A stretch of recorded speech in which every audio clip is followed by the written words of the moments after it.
AI and neural networks are evolving faster than we ever imagined. If you do not want to be left behind, you have to watch this video.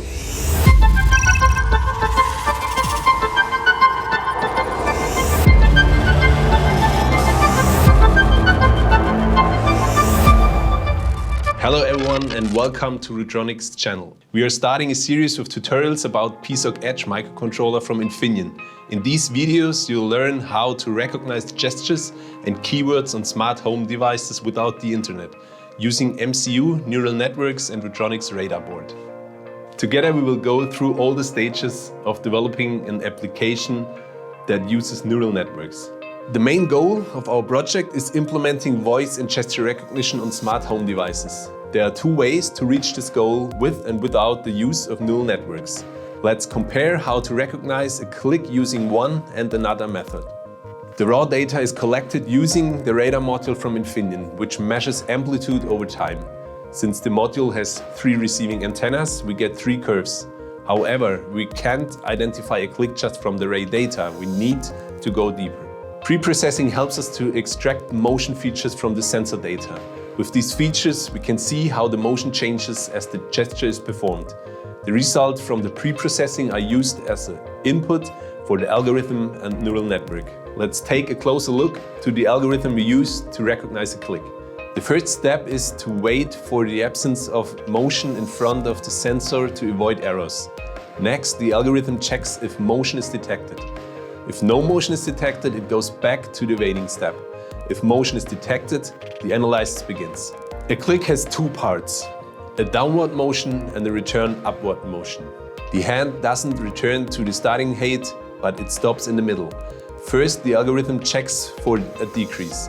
If this isn't present, it goes back to the waiting step.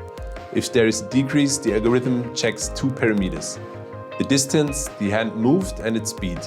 If these parameters are outside the acceptable range, it goes back to waiting. If they are within range, the increase is analyzed in the same way, but with different target values. If both parts of the gesture are present and match the target characteristics, the algorithm recognizes it as a click.